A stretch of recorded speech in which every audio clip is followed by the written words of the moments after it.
Selamat pagi Pak Dwi.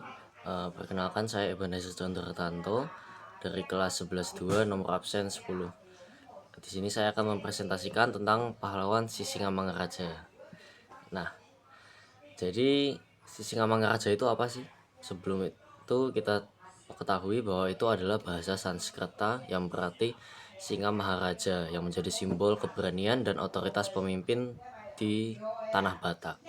Nah, siapakah Sisingamangaraja 12 ini? Nah, nama asli beliau adalah Patuan Bosar Sinambela Ginoar Ompu Pulo Batu. Ya, itu panjangnya dan dikenalnya gelar Sisingamangaraja 12. Dia lahir di Bakara, Tapanuli Utara pada 18 Februari 1845 dan meninggal pada 17 Juni 1907. Nah, Sisingamangaraja 12 ini naik tahta pada tahun 1876 menggantikan ayahnya Sisingamangaraja 11.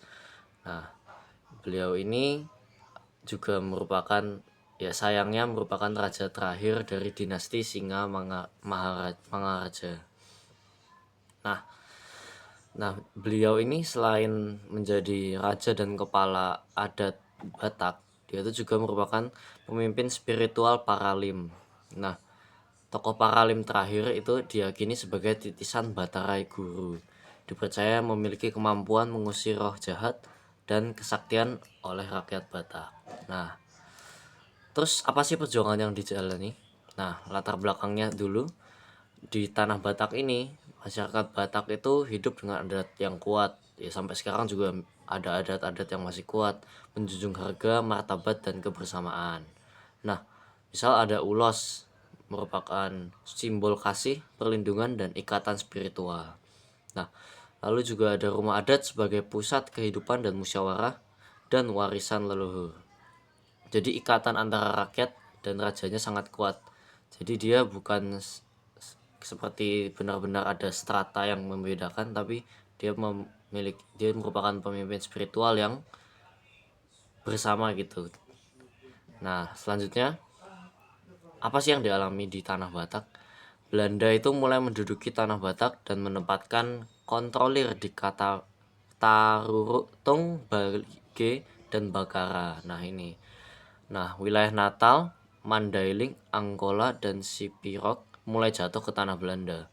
Ya, pokoknya Belanda masuk, lalu mulai menyebarkan, lalu dia membuat kebijakan Pax Nederlandica. Nah, ini tuh mengancam kedaulatan dan identitas budaya di Batak. Nah, jadi ya perjuangan Sisingamangaraja melawan itu dimulai dari ketika dia naik tahta di 1876. Lalu 2 tahun kemudian 1878 dia memimpin serangan kepada pos Belanda di Tarutung, Balige, dan Bakara, yaitu pos-pos kedatangan Belanda pertama itu diserang. Nah, lalu di 1883 perlawanannya itu meluas ke berbagai wilayah di tanah Batak. Ya, seperti Belanda yang meluas mau menguasai lebih luas, ya ini dilawan di setiap tempat-tempat itu. Nah, pada akhirnya 1907 beliau gugur dalam pertempuran di Dairi pada 17 Juni. Nah, ya setelah itu 22 Juni 1907, 5 hari setelah meninggalnya, beliau dikebumikan secara militer oleh Belanda di Silindung setelah jenazahnya diarak. Nah, lalu skip pada 14 Juni 1953 makamnya akhirnya dipindahkan ke Soposurung, Balige. Ya. Nah, misal perjuangan apa aja sih yang dilakukan Sisingamangaraja 12? Nah, pertama ada perang gerilya. Dia memanfaatkan medan pegunungan dan hutan Batak hampir 30 tahun. Lalu ada persatuan rakyat. Dia mengajak seluruh rakyat Batak bersatu atas dasar adat dan semangat kebersamaan. Dan terakhir, dia mempertahankan identitas Batak, melawan bukan hanya secara fisik tapi juga tetap mempertahankan adat, budaya, dan kepercayaan Batak dari pengaruh kolonial. Nah, dari Sisingamangaraja 12 ini kita bisa belajar untuk berani, pantang menyerah, setia pada rakyat, rela berkorban, menjaga budaya bangsa, dan banyak hal lainnya. Terus ada fakta-fakta menarik mengenai Sisingamangaraja 12. Ya ini pertama berasal dari bahasa Sanskerta, tadi udah dibahas. Dia merupakan raja terakhir. Nah, lalu pedang miliknya kini disimpan di National Museum van Wereldkulturen Belanda. Ya, pedang miliknya disimpan di Belanda sana. Lalu beliau diangkat menjadi pahlawan nasional melalui SK Presiden nomor 590 tanggal 9 November 1961. Nah, dan namanya juga banyak diabadikan sebagai nama jalan di berbagai kota seluruh Indonesia. Sebelumnya ada quote, ya pokoknya lebih baik berjuang sampai akhir daripada menyerah kepada penjajah.